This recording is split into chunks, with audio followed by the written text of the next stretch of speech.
Hi all. So ఈరోజు UPI light అనేది ఎలా యూస్ చేయాలి, యాక్టివేట్ ఎలా చేసుకోవాలి అండ్ దాని యూసేజ్ ఏంటి అనేది నేను ఎక్స్ప్లెయిన్ చేస్తాను. సో యూజువల్గా మనం వాడే 3 యాప్స్ ఫోన్పే, జీపే, పేటిఎంలో అన్నిట్లో యూపీఐ లైట్ అనే ఆప్షన్ ఉంటుంది. దాన్ని క్లిక్ చేసుకోండి.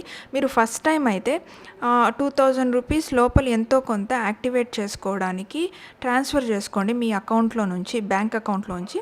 సో వన్స్ ట్రాన్స్ఫర్ అయిపోయింది అంటే ఆటోమేటిక్గా యూపీఐ లైట్ అకౌంట్ అనేది యాక్టివేట్ అయిపోతుంది.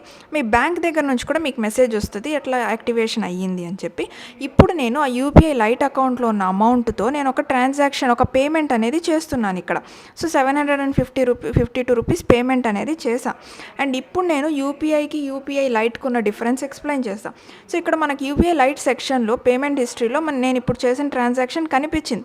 బట్ నేను ఇప్పుడు బ్యాంక్ స్టేట్మెంట్లో చూస్తే నేను యూపీఐ లైట్కి చేసిన 1000 రూపీస్ ఉంది, కానీ ఆ 1000 రూపీస్ని నేను ఎక్కడ వాడినాను అనే డీటెయిల్స్ ఉండదు.